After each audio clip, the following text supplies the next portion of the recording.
experiência há 20 anos atrás. Um trauma, uma palavra mal colocada, uma violência física, sexual, verbal, qualquer coisa, aconteceu há 15, há 20, há 30, há 40 anos, há 50 anos. Tem gente que vai ficar lá no sim de ônibus para receber a carteira de 65 anos de idade, para dar de graça nos ônibus, traumatizada por uma coisa que aconteceu com ela quando ela tinha 10 anos de idade. A mulher casou, ela tem filhos, já teve netos, já está comemorando bodas de ouro, e você vai conversar com ela e descobre que ela sofreu violência sexual quando ela era moça, lá quando ela tinha 16, 14, 13 anos de idade, sei lá com que idade, ela com 70 anos, procurando e chorando, querendo fazer uma campanha de libertação, qualquer coisa, porque a maldita da violência que ela sofreu há 50 anos atrás, parece que belisca ela ainda hoje.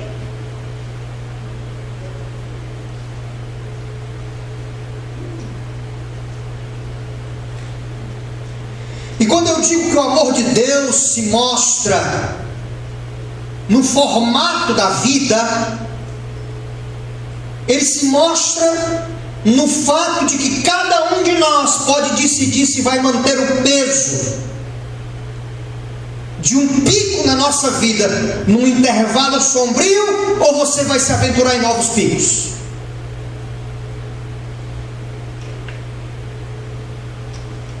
Quando eu leio a história, irmãos, da mulher do fluxo de sangue, a Bíblia diz assim: uma mulher que sofria de um fluxo de sangue há quanto tempo? Quanto tempo, irmãos? 12 anos. Ela teve um pico. Começou a menstruar e não parou mais. Pronto, irmãos, ela teve um pico e o resto da vida dela foi todo em função daquele pico.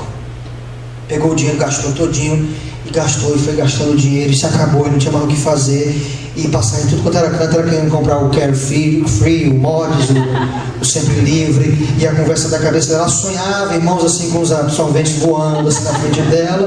A vida dela por 12 anos foi aquilo, e ela ficou com a sua vida intervalada, por causa de um pico que aconteceu há 12 anos, e ela precisou encontrar-se com Cristo, para que houvesse um outro pico na vida dela.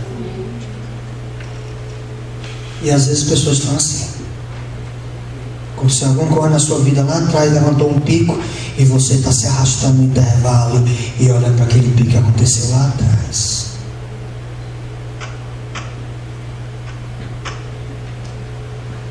O amor de Deus é tão grande.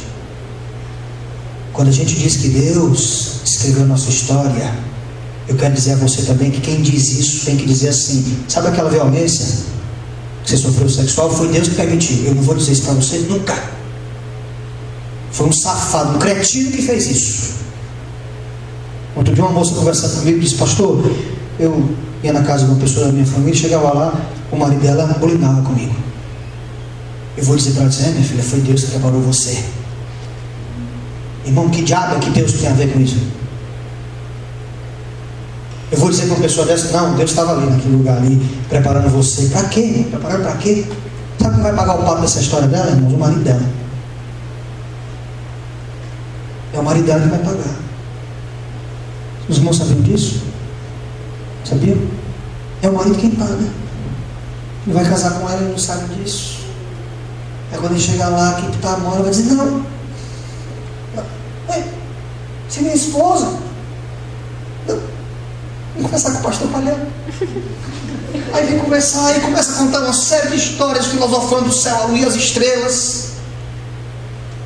E a gente tem que descobrir por quê. Porque houve um pico lá atrás que intervalou a vida toda. Passaram-se alguns dias.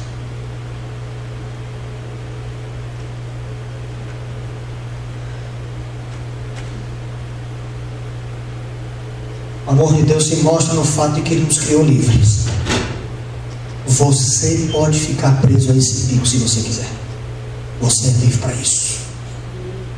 Mas você é livre para dizer assim: chega. Acabou.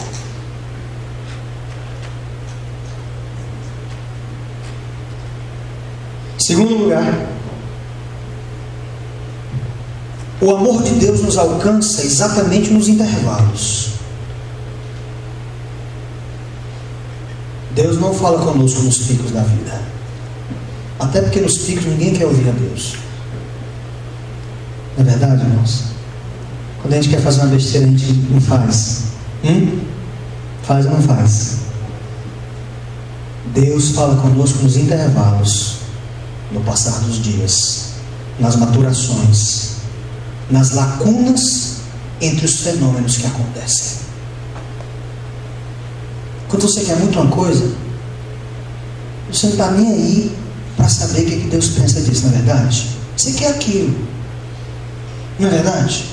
Você quer namorar com o Joãozinho? A menina quer namorar com o Joãozinho? Não, porque hoje é difícil ter menino com o nome de João. Hoje é Lucas e Tiago. Tem muito Lucas e Tiago ali para tudo que eu tenho canto.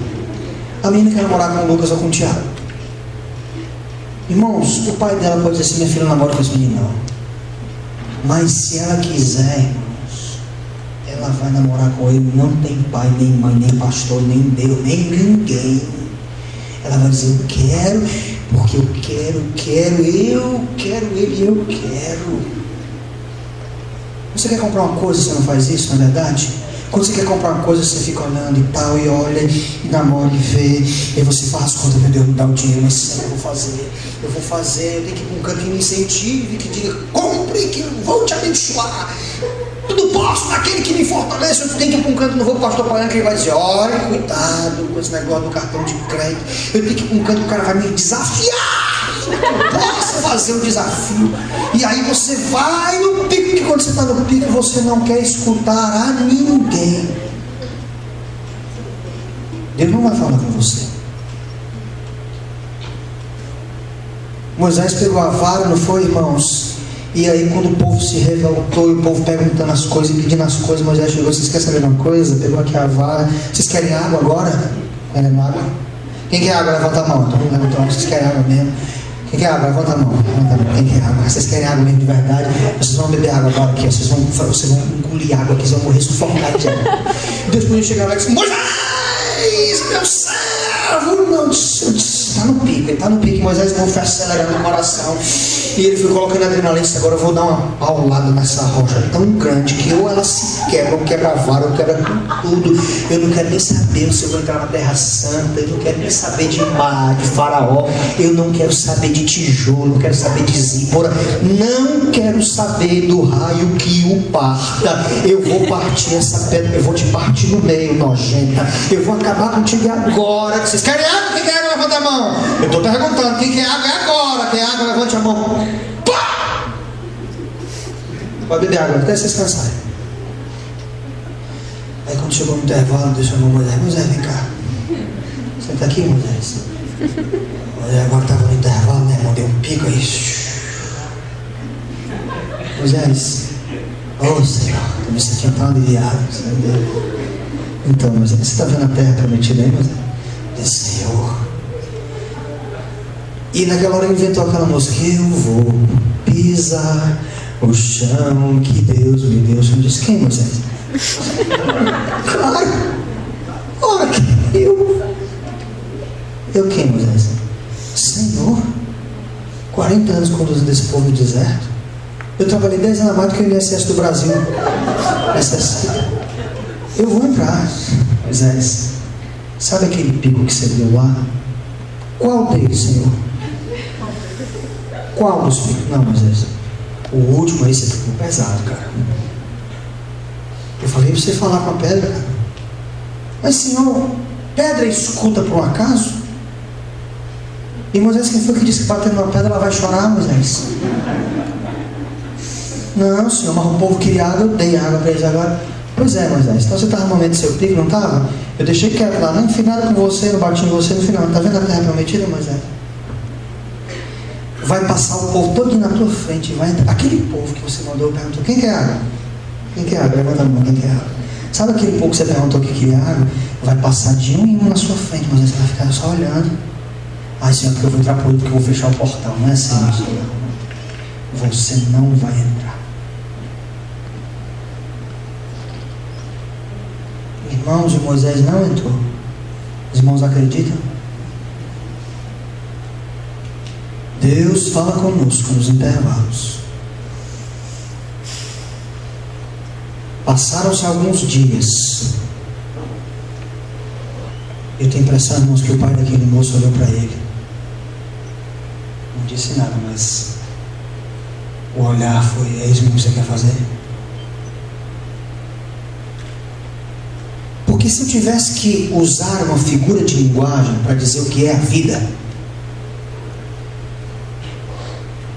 eu usaria a figura de linguagem de um garoto que, numa praia, imagine comigo um garoto numa praia, brincando com uma bola de futebol, e ele chuta a bola, e ele vai correndo atrás dessa bola, e quando a bola está parando, ele dá outro chute dessa bola, e vai chutando essa bola até chegar no seu destino. E a força que ele imprime no chute, e a direção que ele dá no chute sobre a bola, vão determinar o tempo e a rota que a bola vai seguir. E por que eu uso essa figura de linguagem, meus irmãos? Porque nós estamos aqui hoje, você está hoje na condição que você está, sabe por quê? Porque você vem chutando a bola da sua vida. Lá de trás, você vem chutando a bola da sua vida. Todo mundo aqui é menino com a bola na mão, irmão, chutando a bola da vida. No meio do caminho nós sentimos que a força foi pouca e a direção foi errada. Tem uma irmã, eu gosto muito dela, mas ela não arranja um emprego. Eu digo: minha filha, você não arranja um emprego porque você não tem qualificação. Porque na hora que você for chutar a bola da qualificação, você chutou fraco e chutou errado. Por isso você não arruma um emprego. Sabe por que você está tendo dificuldade de arrumar um trabalho melhor? Porque você chutou a bola da educação pouca. Foi fraco o chute.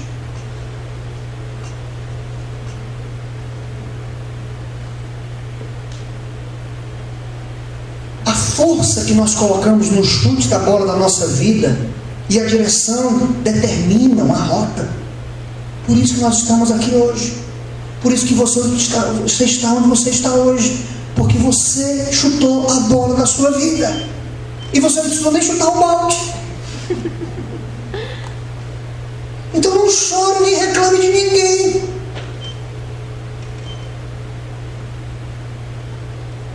O filho mais moço, irmãos, não precisou passar um tempo em casa. Ele podia ter pego o dinheiro e ter ido embora. Estava tudo acertado com ele, entre ele e o seu pai, e ele poderia ter posto o pé na estrada exatamente naquela hora. Mas o texto nos diz que passaram-se não muitos dias, alguns dias se passaram.